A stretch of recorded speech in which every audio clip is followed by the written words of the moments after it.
प्रभू येशू ख्रिस्ताच्या अतिपवित्र नावात पुन्हा एकदा प्रत्येकाला सलाम. आशा आहे की तुम्ही आपापल्या घरामध्ये सुरक्षित, स्वस्थ आणि आनंदी आहात. होय प्रियांनो, जरी हा लॉकडाऊनचा कालखंड वाढत आहे, तळमळ होत आहे आणि बेरोजगारी, काही ठिकाणी काम नाही आहे, पैशाची चणचण, वेगवेगळ्या अडचणी मला आपण सामोरे जात असताना सुद्धा प्रियांनो, आम्ही प्रयत्न करत राहूया की देव मला याच्यातून काय शिकवत आहे, देव माझ्याशी कशा रीतीने बोलत आहे आणि देवाचं आम्हा प्रत्येक मनुष्याविषयी संकल्पना काय आहे हे समजण्यासाठी हा कालखंड आपण उपयोगात आणूया. आज आपण या शुक्रवारच्या उपासनेमध्ये पवित्र शास्त्र भागाचा अभ्यास करणार आहोत आणि त्याच्यामध्ये आज आम्ही देवदूतांच्या कालखंडाविषयी थोडक्यामध्ये जाणून घेणार आहोत आणि त्याच्यामध्ये खास करून आम्ही सैतानाविषयी, किंवा ज्याला बायबलमध्ये ॲडव्हर्सरी म्हणण्यात आलेला आहे, जो देवाचा शत्रू आणि आम्हा विश्वासणाऱ्यांचा सुद्धा शत्रू, त्याच्याविषयी थोडक्यामध्ये समजून घेण्याचा प्रयत्न करत आहोत. आणि प्रियानो, कधी कठीण आहे, अवघड आहे, कारण की अभ्यास करत असताना खूप वेगवेगळे टर्म्स किंवा शब्द येत होते, समजण्यास अवघड किंवा त्याचं आकलन करण्यासाठी बुद्धिज्ञान असताना ती तुमच्यापर्यंत योग्य रीतीने पोहोचणं हे सुद्धा तितकंच गरजेचं आहे. तरी आपण प्रयत्न करूया की समजून घेऊया की पवित्र शास्त्र आम्हाला सैतानाविषयी काय सांगत आहे. आणि त्याच्यासाठी जो शास्त्रपाठ आपण निवडलेला आहे, ज्याच्यावर आपण आज फोकस करणार आहोत, तो म्हणजे यशायाचा 14वा अध्याय वचन 12 ते 14. यशायाचा 14वा अध्याय वचन 12 ते 14. याच्यामध्ये आम्हाला पाहावयास भेटतं की सैतानाविषयी सांगण्यात आलेले आहे, हे दैदिप्यमान ताऱ्या, प्रभातपुत्रा, तू आकाशातून कसा पडलास. या ठिकाणी प्रियानो, त्याच्या अगोदर आम्ही जाणून घेऊया की उत्पत्ती याचा 1ला अध्याय आणि 28व्या वचनामध्ये परमेश्वर फलदूप व्हा, बहुगुणित व्हा आणि पृथ्वी व्यापून टाका अशा शब्दांचा उच्चार करून आदाम आणि हवेला या पृथ्वीला जतन करण्यासाठी सांगत आहे. आणि इंग्लिशमध्ये किंग जेम्स व्हर्जनमध्ये जे योग्य भाषांतर आहे त्याच्यासाठी जो शब्द वापरण्यात आला आहे तो रिप्लेनिश हा शब्द वापरण्यात आलेला आहे. रिप्लेनिश म्हणजे पुन्हा भरून काढा, म्हणजे ऑलरेडी ती भरलेली होती, परंतु ती सैतानाच्या वास्तव्यामुळे किंवा त्याच्या बंडखोरीमुळे परमेश्वराने पूर्ण रीतीने मोडकळीस आणली. त्याच्यामुळे मी मागील अभ्यासामध्ये सांगितलं होतं की देअर वॉज अ कॅओस. केओस हा शब्द वापरण्यात आलेला आहे. केओस म्हणजे गोंधळ. उत्पत्तीचा 1ला अध्यायामध्ये 1लं वचन, परमेश्वराचा आत्मा पृथ्वीवर तळमळत होता आणि ते एकदम गोंधळाची परिस्थिती. म्हणजे त्या ठिकाणी असं पवित्र शास्त्रात जर इर्मायामध्ये आम्ही वाचलेलं आहे म्हणजे इर्मायामध्ये सांगतं की त्या ठिकाणी अंधार होता, म्हणजे सूर्य, चंद्र, तारेसुद्धा नव्हते. तर असा गोंधळाचा कालावधी परमेश्वराने ज्यावेळेस पृथ्वीचा पूर्ण रीतीने बिमोड केला, कदाचित मग त्याच्यामध्ये डायनोसर्स असतील आणि इतर जे काही पृथ्वीचे मोठमोठे ॲनिमल्स होते, किंवा ज्या रीतीने पृथ्वी आम्हाला डिस्कवरी चॅनल किंवा नॅशनल जिओग्राफी किंवा शास्त्रज्ञांच्या माध्यमातून किंवा उत्खननातून आम्हाला समोर येते, त्या पृथ्वीतले अवशेष त्या काळात होते प्रियानो. आणि ते परमेश्वराने पूर्ण रीतीने बिमोड केला आणि आदामाने हवेला एक नवीन आज्ञा दिली की तुम्ही ती पुन्हा भरून काढा, रिप्लेनिश. आणि प्रियानो, तीच आज्ञा तो नोहाला सुद्धा देतो की पृथ्वी आता पुन्हा व्यापून टाका, भरून काढा. आणि या ठिकाणी आम्हाला याच्या खात्री पडते त्याच्याद्वारे, परमेश्वर ज्यावेळेस हा शब्द वापरतो हिब्रूमध्ये सुद्धा, पुन्हा भरून काढा किंवा रिप्लेनिश, त्याच्यातून आम्हाला खात्री पडते की there was a proof of social system before Adam. आदामच्या पूर्वीसुद्धा एक सोशल सिस्टम होती, ज्याच्यामध्ये मनुष्य होते, प्राणी होते, जनावरं होते. आणि या ठिकाणी सैतानाला ज्यावेळेस परमेश्वराने आकाशातून खाली टाकलं, तो सुद्धा या पृथ्वीवर होता प्रियानो. त्याचं प्रूफ भेटतं आणि या ठिकाणी बायबलमध्ये यशायाचा 14वा अध्याय 12 ते 14 मध्ये त्याचं वर्णन करण्यात आलेलं आहे. त्याच्यामध्ये जो शब्द सैतानासाठी वापरण्यात आलेला आहे दैदिप्यमान ताऱ्या, दैदिप्यमान ताऱ्या. आणि या ठिकाणी हा शब्द प्रियानो इसवी सन 382 रोजी ज्यावेळेस जे पोप दमस्कस होते, पोप दमस्कस यांनी जेरॉम हा जे अर्ली चर्च फादर होते त्यांना सांगितलं की त्यावेळेस फक्त लॅटिन बायबल होते प्रियानो, आणि हे लॅटिन बायबल जे असंख्य प्रती तयार झाल्या होत्या आणि लोकांमध्ये गोंधळाचं वातावरण होतं की खऱ्या प्रती कुठली. त्याच्यामुळे मग पोप दमस्कस यांनी अर्ली चर्च फादर जेरॉम यांना आज्ञा दिली की तुम्ही जा बेथलेहममध्ये आणि तेथे जाऊन पवित्र शास्त्राचा, जुन्या कराराचा खास करून अभ्यास करा आणि परत एक उत्तम असं शास्त्र लिहा. त्यानुसार ते बेथलेहम या ठिकाणी एका गुहेमध्ये जाऊन अभ्यास करतात. आणि त्याच्यातून प्रियानो ते जो अभ्यासासाठी जे बायबल रेफर करतात ते ग्रीक एलेक्सेस म्हणतात प्रियानो, ज्याला आपण ओरियन यांनी लिहिलेलं जो पवित्र शास्त्र होतं त्याचा संदर्भ ते घेतात. आणि त्याच्यामध्ये ओरियनने दैदिप्यमान ताऱ्यासाठी लुसिफर हा शब्द वापरला आणि तोच त्यांनी पुढे आपल्या ग्रीक लॅटिन वल्गेटमध्ये वापरला जेरोम यांनी. थोडं अवघड आहे प्रियानो पण समजून घ्या, हे बायबलचे जुने भाषांतर आहेत. लॅटिन वल्गेटमध्ये जेरोम यांनी लुसिफर हा शब्द वापरला जो ओरियन यांनी ग्रीक LXX या भाषांतरामध्ये वापरला होता. परंतु प्रियानो जर आम्ही पवित्र शास्त्राचा म्हणजे खास करून हिब्रू भाषेचा अभ्यास केला तर हिब्रू भाषेचे अभ्यासक फ्रँक डब्ल्यू नेल्टेल हे म्हणतात की दैदिप्यमान ताऱ्यासाठी बायबलमध्ये 6 वेगवेगळे शब्द वापरण्यात आलेले जुन्या करारामध्ये. त्याच्यामध्ये पहाट पण येते, त्याच्यामध्ये सकाळ येते, त्याच्यामध्ये संध्याकाळ येते. आणि ह्याच्यासाठी जेरोम यांनी 4 ठिकाणी बरोबर ते ट्रान्सलेशन केले, परंतु 2 ठिकाणी त्यांचं ट्रान्सलेशनमध्ये थोडी चूक झाली. त्यांनी लुसिफर हा शब्द वापरला आणि तोच पुढं कालांतराने सैतानासाठी आम्ही आजच्या जगात प्रचलित झालं आहे. तर ओरिजिनल जे यशायाचा 14वा अध्याय आणि 12व्या वचनात दैदिप्यमान ताऱ्यासाठी जो शब्द हिब्रू भाषेमध्ये वापरण्यात आलेला होता तो शब्द आहे हायलाल, HYLAL, हायलाल. आणि हा शब्द फक्त ह्याच ठिकाणी आलेला आहे. याच्या व्यतिरिक्त हिब्रू भाषेमध्ये किंवा हिब्रू पवित्र शास्त्रामध्ये हा शब्द आम्हाला पाहावयास भेटत नाही, हायलाल. आणि ह्या हायलाल या शब्दाचा त्यांनी ज्यावेळेस फ्रँक डब्ल्यू नेल्टेल यांनी सविस्तर अभ्यास केला त्यावेळेस त्यांनी त्याच्यातून त्याचे जे 2 शब्दांच्या बेस रूटवरनं हा शब्द तयार झाला, त्याच्यातून ते म्हणतात की इनक्रेडिबली ॲरोगंट अँड मॅड असं हा त्याचं भाषांतर, योग्य असं भाषांतर आहे. He was incredible arrogant and mad, सैतान. हा योग्य असं त्यांनी हायलाल या शब्दाचं डीप अभ्यास करून त्यांनी हा शब्दाचं त्यांनी रूपांतरण केलं किंवा त्याचा अर्थ काढलेला आहे प्रियानो.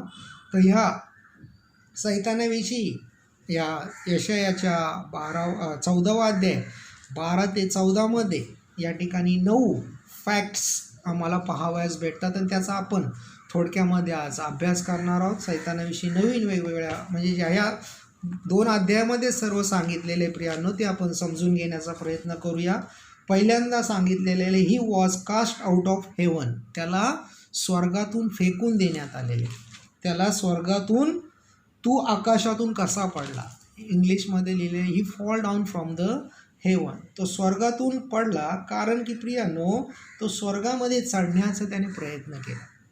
त्याला एक प्लेस दिली होती परमेश्वराने, ज्या ठिकाणी तू तुझं राज्य कर, ज्या ठिकाणातून तू माझं गौरव कर. आणि ह्या प्लेसमध्ये राहत असताना प्रियानो त्याच्यामध्ये एक प्रकारचं म्हणतात अभिमान किंवा मी त्या स्थळी का जाऊ शकत नाही, का मी त्याच्यावरती का होऊ शकत नाही, या भ्रमात राहून त्याने काय केलेले प्रियानो स्वतःला परमेश्वरापर्यंत पोहोचवण्याचा प्रयत्न केला किंवा परमेश्वराच्या वरती जाण्यासाठी त्याने स्वतःला सिद्ध केलं, त्याच्यामुळे त्याला he was cast out of the heaven 12 वचनात लिहिलेले. लूक याचा 10वा अध्याय आणि 18व्या वचनामध्ये सुद्धा लिहिलेले. लूक 10वा अध्याय 18 वचनामध्ये सुद्धा या ठिकाणी तो फोर्सफुली वरती जाण्याचा त्याने प्रयत्न केलेला आहे, स्वर्गामध्ये जाण्याचा प्रयत्न केला, त्याच्यामुळे त्याला स्वर्गातून खाली टाकण्यात आलेले. पहिली गोष्ट, he was cast out of heaven, त्याला स्वर्गातून खाली फेकण्यात आलेले. दुसरी गोष्ट सांगितलेली आहे, he was cut down to the ground. He was cut down to the down. आणि 12व्या वचनातच लिहिलेले, राष्ट्रास लोळविणाऱ्या तुला धुळीत कसे टाकिले. He was cut down to the ground.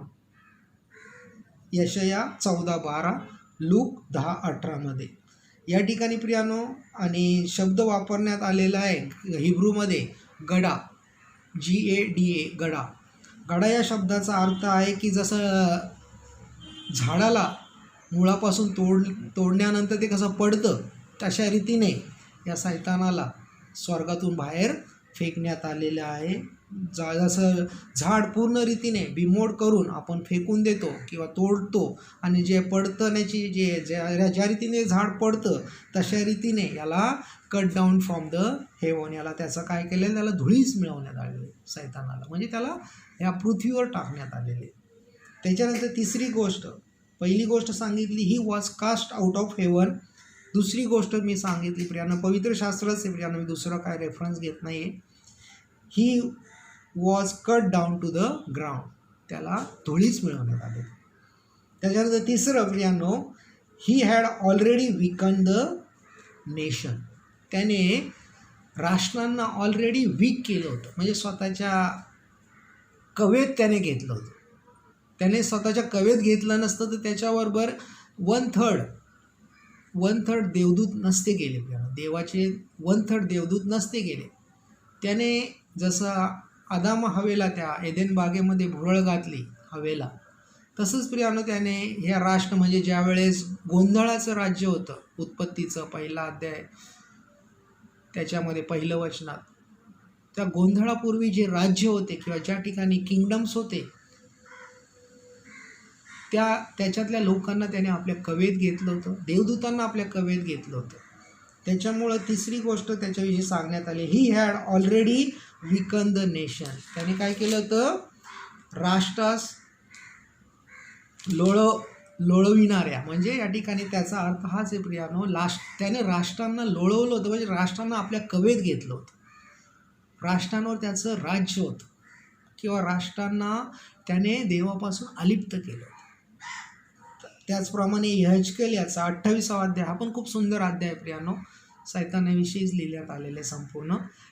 तो सैतान कसा होता त्याच्याविषयी उत्तम असं वर्णन, सगळं सोनं रुपये वेगवेगळे खड्यांनी तो रत्न जडित होता प्रियानो, त्याला एक उत्तम अशी पोझिशनसुद्धा होती देवाच्या राज्यात. तर हा सैतान यहेजकेल याचा 28वा अध्याय नक्कीच वाचा, 11 ते 17. यहेजकेल 28, 11 ते 17 त्याच्यामध्ये लिहिलेलं आहे की हा कसा होता, सैतान कसा होता. He had already weaken the nation, त्याने काय केलं होतं, जगाला लोळवलं होतं प्रियानो, जगाला आपल्या कवेमध्ये घेतलं होतं. त्याच्यानंतर चौथी गोष्ट प्रियानो आम्ही पाहत आहोत ती म्हणजे तो स्वतःमध्ये एक गुर्मी आली प्रियानो, त्याने आपल्या मनात म्हटले, 13व वचन, जो तू आपल्या मनात म्हणालास, I will ascend unto heaven, मी स्वर्गात चढेन. आपल्या मराठी भाषेमध्ये लिहिलेले मी आकाशात चढेन, पण इंग्लिशमध्ये किंवा हिब्रू भाषेमध्ये लिहिलेले I will ascend to the heaven, मी स्वर्गात चढेन. या ठिकाणी लुसिफरच्या अंतःकरणात हा विचार आला. अंतःकरण निहाळणारा कोण आहे प्रियानो, आमचा परमेश्वर आहे. परमेश्वराने निहाळलं की या मनुष्याच्या किंवा या त्याच्या दूताच्या अंतःकरणात काय चाललेले, की तो स्वतःला माझ्यापेक्षा वर करण्याचा प्रयत्न करत आहे. तो स्वतःला त्यांनी प्लॅन केलेलं आहे की माझं सिंहासन जे स्वर्गामध्ये त्याच्यावरती मी चढेन. आणि या संदर्भात जर कलसीकरास पत्र याचा 1ला अध्याय 15 ते 18 संत पौल प्रियानो, भाषा समजण्यासाठी तेवढं आम्हाला तयार होणंसुद्धा गरजेचं आहे. या ठिकाणी संत पॉल सुद्धा तेच म्हणतोय कलसीकरास पत्र याचा पहिला अध्याय 15 ते 18 मध्ये की या ठिकाणी thrones, domination, principality and powers visible and invisible were created in heaven and in earth. म्हणजे या जगातल्या सत्ता, स्वर्गातल्या सत्ता, राज्य हे स्वर्गामध्ये परमेश्वराने तयार केले होते आणि हे सर्व परमेश्वराने प्रस्थापित करून या ठिकाणी पृथ्वीवर सुद्धा, जसं पृथ्वीवर तर इतर सुद्धा होते प्लॅनेट्स, त्याच्यावर परमेश्वराची सत्ता होती. आणि Lucifer was given dominion of the earth and work decisively to get other angelic rulers to follow him in his war against God. सैतान ज्यावेळेस पृथ्वीवर आधिसत्ता करत होती त्याने सैतानाने लोकांना आपल्या कवेत घेतलं होतं, देवदूतांना आपल्या कवेत घेतलं होतं आणि त्याने लोकांना देवाविरुद्ध बंड करण्यास फुसवलं, लोकांना बंड करण्यास प्रवृत्त केलं. आणि या ठिकाणी 1/3 एंजल, देवाचे 1/3 एंजल्सला घेऊन परमेश्वरा हा सैतान वरती स्वर्गात चढण्याचा त्याने प्रयत्न केला आणि या ठिकाणी त्यावेळेस सैतानाला खाली फेकण्यात आलेले. चौथी गोष्ट, I will ascend unto heaven. त्याच्या मनात तो म्हणाला मी आकाशात चढेन. आकाशात चढेन म्हणजे मी स्वर्गात चढेन. स्वर्गात चढून मी काय करेन? पाचवी गोष्ट, स्वर्गात चढून मी काय करेन? तर I will exalt my throne above the stars of God. मी आकाशात चढून देवाच्या तारांगणाहून माझे सिंहासन उच्च करेन. I will exalt my throne above the stars of God. मी देवापेक्षा स्वतःला उच्च करेन आणि त्याच्यासाठी प्रथम मला काय करायला लागेल? देवाला पराभव करायला लागेल, देवाला हरवायला लागेल. त्याच्यामुळे 1/3 देवदूतांना घेऊन तो स्वर्गात चढलेला आहे आणि या ठिकाणी देवाचं सिंहासन हलवण्याचं तो प्रयत्न करत आहे. त्यावेळेस प्रियानो देवाच्या सामर्थ्यशाली कृत्याद्वारे सैतानाला या ठिकाणी म्हणजे स्वर्गातून खाली पृथ्वीवर फेकून देण्यात आलेले आणि या ठिकाणी परमेश्वराने सैतानाला त्याची जागा दाखवली की ज्याला मी निर्माण केले तोच माझ्या विरुद्ध चढण्याचा प्रयत्न करत आहे. माझ्यावरती माझ्या सिंहासन उच्च करेन. उत्तर भागातील देवसभेच्या पर्वतावर मी विराजमान होईल. सहावी गोष्ट, I will seat also upon the mount of the congregation in the sides of the north.